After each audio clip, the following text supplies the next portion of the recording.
So squeeze pages. Here are some good examples of squeeze pages, what not to do and some to do. So let's check these out here. Okay. Here is a squeeze page. Okay, and let's break this down. What is their hook? Okay, their hook is get a cash offer on your house today. All right, and in exchange for your information, you can get an offer on your house today. So for a motivated seller, somebody that needed the money yesterday, this is specific, direct to the point. It is a marketing piece that is crafted with the end goal in mind. What's the outcome? They want to sell quickly. They want to know what they can get for their house today, and they want to move quickly. So specific, get a cash offer on your house today.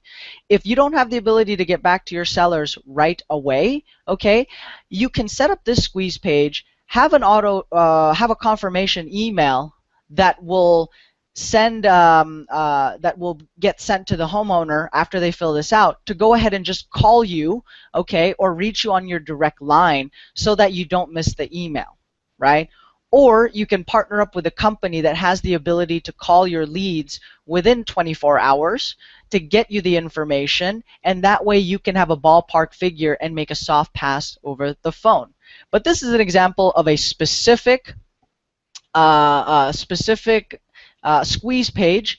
And with regards to the information on here, I think it's a little bit complicated on the web form. I would just stick with a name and an email first on the front end so that I can capture that, or a name and a phone number, right? Email's the easiest to collect for us with our squeeze pages, but you can test out different variations, right? So I like this for a couple reasons. It's simple, it's specific. The call to action, right? The call to action, there's a nice blue arrow here, and there's an arrow pointing to the web form, so it doesn't take away or it doesn't draw your attention elsewhere. It's pointing towards the web form, which you want the homeowner to go ahead and fill out.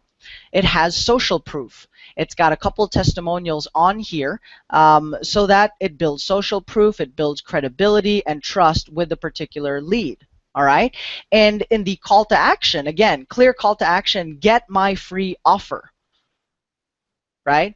So this is targeted to a motivated seller who wants the offer yesterday. They know what they're getting, and they're not getting bombarded or their eyeballs are being taken away from the critical components. So your hook, get a cash offer on your house today. The lead magnet is getting the exact offer. Call to action, get my free offer. Simple layout. All right, it's a little bit heavy on the text, but the text is well thought out. It's social proof. It's got some major branding on there. If you didn't get featured, if you haven't gotten featured on CNN, then obviously you can't put that. But find a company that you can partner with so that you can use their credibility, use their testimonials, and help piggyback on their authority and their particular reach. Okay. So that's one example. Let me show you guys another one on here on a good squeeze page. Okay, this one. Simple layout, name, email, subject, and a message. This is an older web form. There are tools that I can share with you guys where you can design a nicer, simpler looking web form.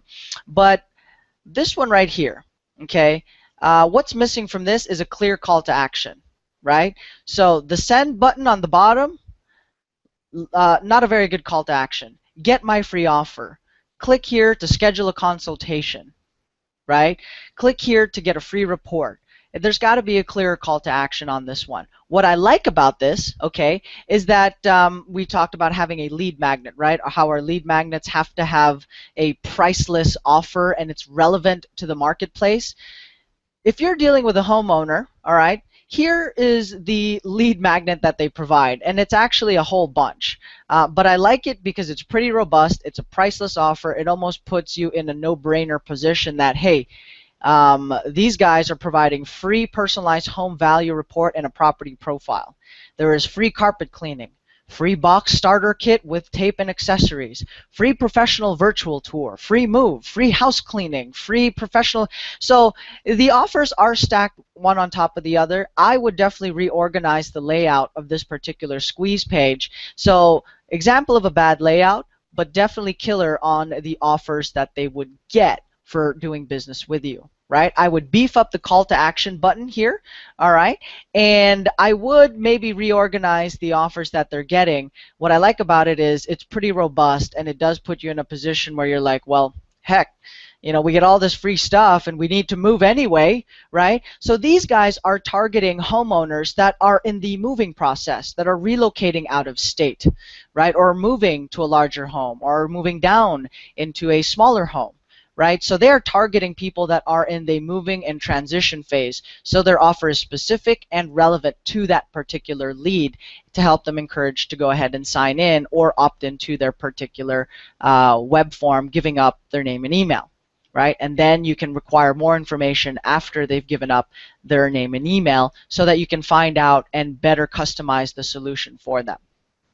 All right, everybody still following along so far? So far, so good? Okay, now the payoff. Okay, so let me explain the payoff. If you put your email into the squeeze page that I've shared with you here, either one of these, okay, you would get the payoff for the lead magnet. And for those of you who think you have to write a book for your lead magnet, you're absolutely wrong and mistaken. That's one of the biggest misconceptions. Actually, the book or an ebook is one of the worst lead magnets that you can employ, and I'll talk more about this later. You want to keep it simple, something that they can read and have an aha moment, or at least come to the conclusion that, hey, you know, that was pretty impressive. I appreciate it. You know, those 3 things, I didn't know I could do that, right? Or, you know, before you call another We Buy Houses company, here's 3 things you need to know about cash buyers. All right, arm yourself, right? Or, you know, here's a checklist of questions that you need to ask in order to start a bidding war, right? Or how to get more homeowners or investors